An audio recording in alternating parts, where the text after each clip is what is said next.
গত 11 সেপ্টেম্বর একই দিনে 4টি মামলায় জামিন পেয়েছেন সাবেক স্বরাষ্ট্র প্রতিমন্ত্রী লুৎফুজ্জামান বাবর। এরপর থেকেই সামাজিক যোগাযোগ মাধ্যমে আলোচনা শুরু হয়েছে এখন ভারতের সেভেন সিস্টার্সের ভবিষ্যৎ কী হবে।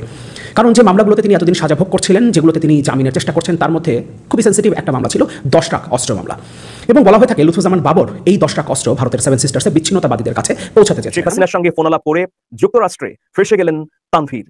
এই গণহত্যা মানবতা বিরোধী অপরাধের তদন্ত করবার জন্য এখন পর্যন্ত কোনো কমিটি কমিশন কিছুই গঠিত হয়নি। কিন্তু এই মব হামলার মধ্যে দিয়ে চট করে ঢুকে পড়বে এই সরকার বা এই আন্দোলনের ফসল কিন্তু সবচেয়ে বিপদে পড়বে যদি আইন শৃঙ্খলা পরিস্থিতি অবনতি ঘটে। প্রদর্শক গণদুলাই দিয়ে বরিশাল 2 আসনের এমপি শাহে আলমকে গতকাল গুলশান থানায় রাতের বেলা দিয়েছেন জনগণ গণদুলাই দিয়েছেন।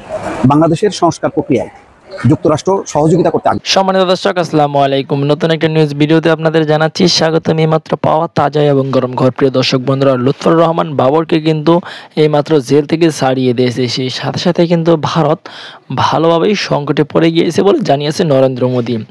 ডক্টর ইউনূসকে সাহায্য করার জন্য যুক্তরাষ্ট্র আমেরিকাও ফুলফিলভাবে হাত পেতে দিয়েছে, এমন তথ্য জানিয়েছে গণমাধ্যম। প্রিয় দর্শক বন্ধুরা, আজকের এই ভিডিওতে আপনারা চাঞ্চল্যকর কিছু তথ্য জানতে পারবেন। আশা করি ভিডিওটি স্কিপ না করে সম্পূর্ণ দেখে যাবেন, অনেক কিছু জানতে পারবেন এবং বুঝতে পারবেন। বেশি কথা না বলে আপনাদের সরাসরি বিস্তারিত ভিডিওতে নিয়ে যাবো। বিস্তারিত ভিডিওটি দেখার আগে একটা রিকোয়েস্ট থাকবে, যারা এরকম নিউজ ভিডিও পেতে পছন্দ করেন তারা অবশ্যই এই চ্যানেলটি সাবস্ক্রাইব করে দিয়ে পাশে থাকা বেল আইকনটি বাজিয়ে রাখবেন নতুন ভিডিওর নোটিফিকেশন সবার আগে পাওয়ার জন্য। প্রিয় দর্শক বন্ধুরা, চলুন তাহলে এই ভিডিওতে একটি লাইক দিয়ে আমরা বিস্তারিত ভিডিওগুলো মোবাইলের স্ক্রিন থেকে ধারাবাহিকভাবে একের পর এক দেখে আসি। 11 সেপ্টেম্বর একই দিনে 4টি মামলায় জামিন পেয়েছেন সাবেক স্বরাষ্ট্র প্রতিমন্ত্রী লুৎফুজ্জামান বাবর। এরপর থেকেই সামাজিক যোগাযোগ মাধ্যমে আলোচনা শুরু হয়েছে এখন ভারতের সেভেন সিস্টার্সের ভবিষ্যৎ কী হবে। কারণ যে মামলাগুলোতে তিনি এতদিন সাজা ভোগ করছিলেন, যেগুলোতে তিনি জামিনের চেষ্টা করছেন, তার মধ্যে খুবই সেন্সিটিভ একটা মামলা ছিল 10 ট্রাক অস্ত্র মামলা।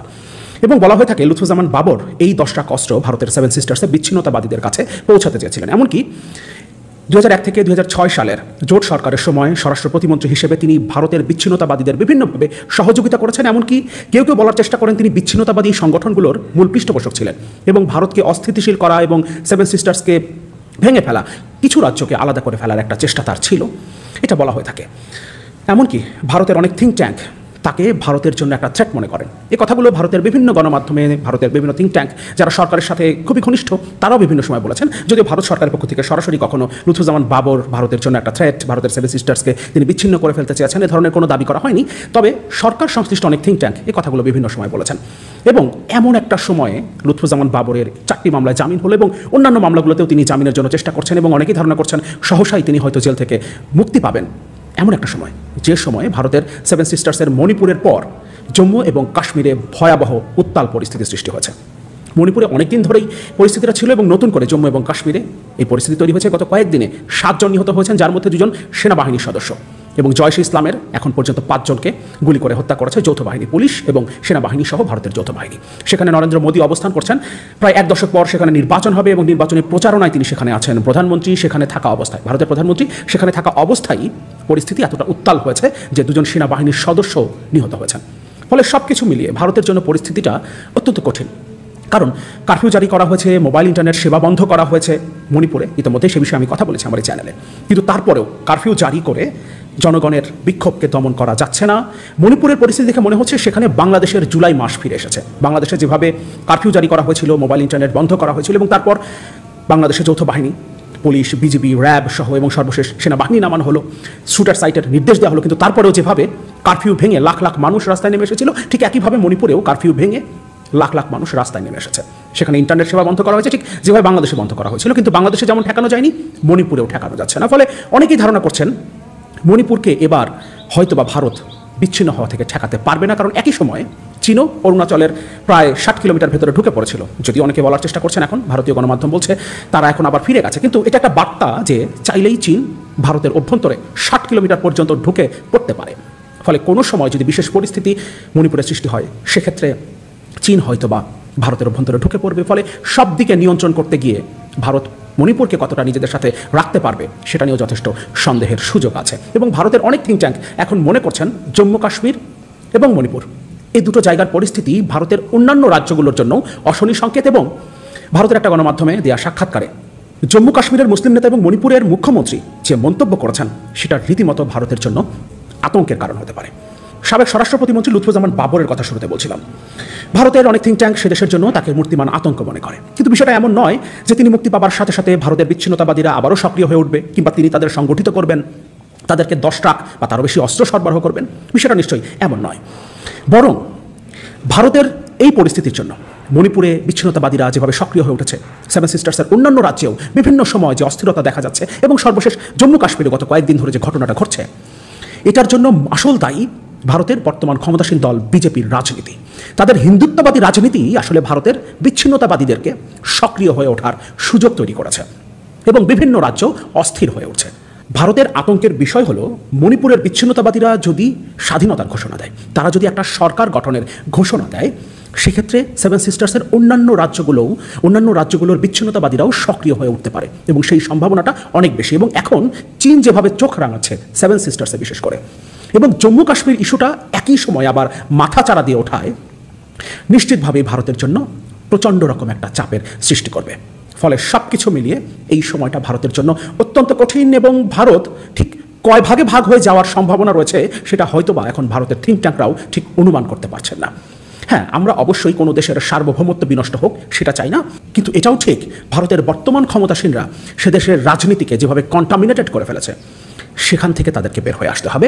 অন্যথায় লুৎফুজ্জামান বাবর কিংবা বাংলাদেশ অথবা চীন কিংবা পাকিস্তান ভারতের এই পরিণতির দিকে তারা এগোচ্ছে বলে ভারতের অনেক থিঙ্ক ট্যাঙ্ক মনে করছেন, জম্মু কাশ্মীরের মুসলিম নেতা কিংবা মণিপুরের মুখ্যমন্ত্রী মনে করছেন, সেটার জন্য ভারত নিজেরাই দায়ী থাকবে, ভারতের বর্তমান ক্ষমতাসীন দল দায়ী থাকবে। আমরা একটু দেখি জম্মু কাশ্মীরের পরিস্থিতিটা কি। এখানে রিপোর্টে বলছে, জম্মুর কিস্তওয়ারে সন্ত্রাসীদের গুলিতে 2 সেনা নিহত হয়েছে। অন্যদিকে কাশ্মীর উপত্যকার বারমুলায় সেনা ও পুলিশের যৌথ বাহিনীর সঙ্গে বন্দুকযুদ্ধে 3 সন্ত্রাসী নিহত হয়। 24 ঘন্টায় এই নিয়ে কাশ্মীর উপত্যকায় 2 সেনা সহ মোট 7 জন নিহত হয়েছে। শুক্রবার কাঠুয়ায় সেনা সদস্যদের সঙ্গে সংঘর্ষে 2 সন্ত্রাসী নিহত হয়। প্রসঙ্গত, বিজেপি প্রার্থীদের পক্ষে নির্বাচনী প্রচারণা চালাতে জম্মুর ডোডায় জনসভা করেন মোদি। দীর্ঘ 1 দশক পর জম্মু কাশ্মীরে বিধানসভা নির্বাচন হতে যাচ্ছে, এবং ভারতের প্রিয় দর্শক, গণধুলাই দিয়ে বরিশাল 2 আসনের এমপি শাহে আলমকে গতকাল গুলশান থানায় রাতের বেলা দিয়েছেন জনগণ গণধুলাই দিয়েছেন। আমি বলবো তাদেরকে বেশি মারবেন না, কারণ তারা এতিম, তাদের মা পালিয়ে গিয়েছে দেশ থেকে অন্য দেশে, তাদের মা দেশ ছেড়ে ভারতে গিয়ে বসে আছে, তারা এতিম। এখন তাদেরকে গণধুলাই না দিয়ে তাদেরকে আইনের হাতে সোপর্দ করেন, কারণ জনগণ উত্তেজিত হয়ে গেলে গণধুলাই থেকে যে কোনো সময় যে কোনো মানুষ মারা যেতে পারে। আমরা কাউকে মেরে ফেলার কথা বলবো না, আমরা বলি না মানুষকে হত্যা করে ফেলেন, কিন্তু জনগণ যে উত্তেজিত, জনগণ যে তাদের উপরে খেপে আছে, এটা বুঝতে আমাদের কষ্ট হচ্ছে না। এই জন্য জনগণকে একেবারে নৈরাশ করছি না আমি, আপনারা তাদেরকে এমন মারবেন না যে মারা যা।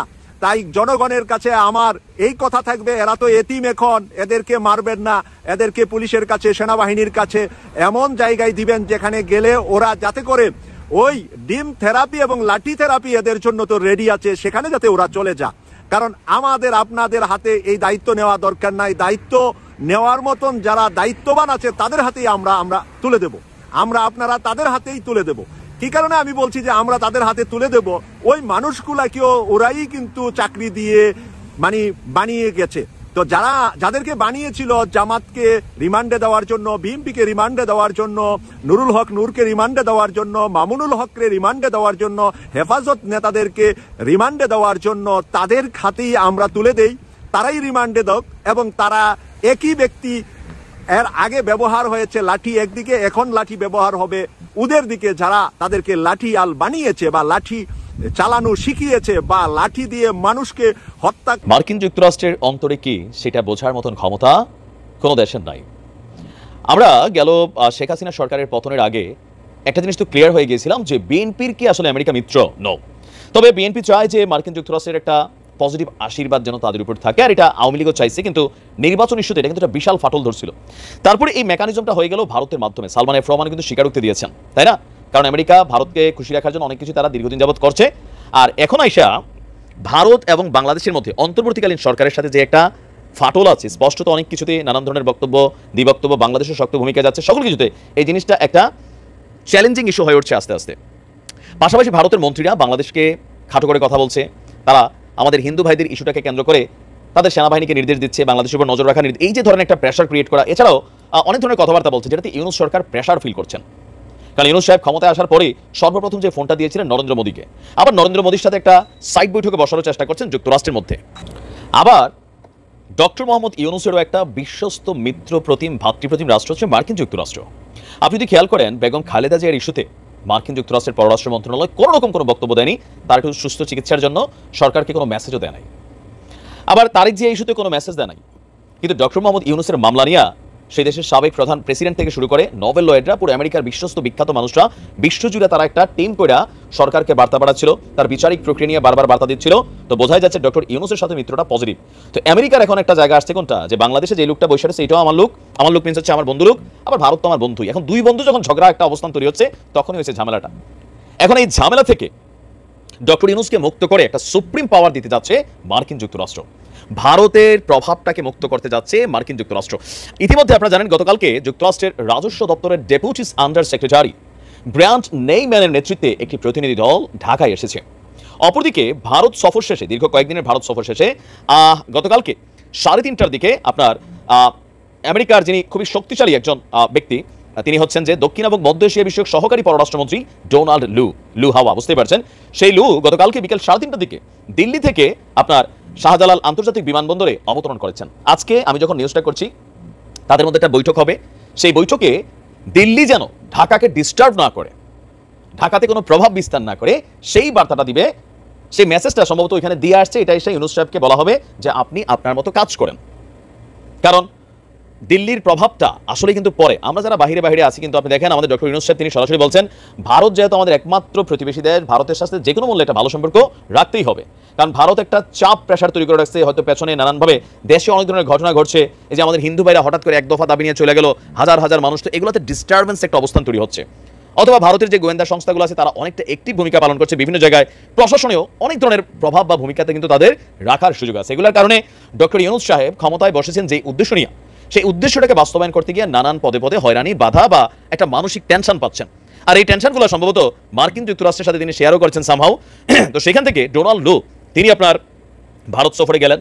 আবার কেউ কেউ বলছেন যে বাংলাদেশে একটা প্রধান দলকে মানে লাগাই দিয়া নিজেরা মোড়ল সাজার জন্য মার্কিন যুক্তরাষ্ট্র কিন্তু ভালোই ভূমিকা পালন করে সারা পৃথিবীর অনেক দেশে। তো সেক্ষেত্রে আওয়ামী লীগকে আবার প্রত্যাবর্তন করা, শেখ হাসিনাকে বাংলাদেশে আনা, সেটারও একটা প্ল্যান আছে মার্কিন যুক্তরাষ্ট্রের। বাট রাইট নাও আমেরিকার প্ল্যান হচ্ছে যে আপনার কি বলা হয় যে ডক্টর ইউনূসের সরকারকে স্থিতিশীলভাবে কাজ করতে দেওয়া। আবার এই স্থিতিশীলতার জন্য অর্থনৈতিক যে ঝামেলাগুলো আছে সেগুলোতেও ফোকাস করতে চায় আমেরিকা। আমেরিকা বলছে যে বাংলাদেশের সাথে অর্থনৈতিক এবং উন্নয়নমূলক সম্পর্কের জোরদার গুরুত্ব দেবে ওয়াশিংটন। এছাড়া বাংলাদেশের বর্তমান যে সংকট, সেইটা উত্তরণের জন্য যে চাহিদাগুলো কী কী সেটাও জানতে চাইবে। এমনকি এই বিষয়গুলো নিয়ে কিভাবে সহযোগিতা করা যায় সেই বিষয়ে আপনার একটা ব্রিফিং হবে নিজেদের মধ্যে। বাংলাদেশের সাথে সম্পর্ককে যুক্তরাষ্ট্র যে গুরুত্ব দেয়, এটি তার একটি বড় প্রতিফলন হিসাবেই দেখা হচ্ছে। তার মানে দিল্লির প্রভাব মুক্ত করার জন্য যতটুকু সম্ভব ভূমিকা রাখে আমেরিকার এই মুহূর্তে দরকার, সেটাই তারা পালন করবে। তবে ভারত আসলে এই কাজটা কতদিন করবে বা এখানে কি সেটেলমেন্ট হইলো, আসলে কি হইলো, এটা আসলে ভেতরে একটা সিক্রেট ইস্যু, হয়তো আমরা বাহির থেকে জানবো না।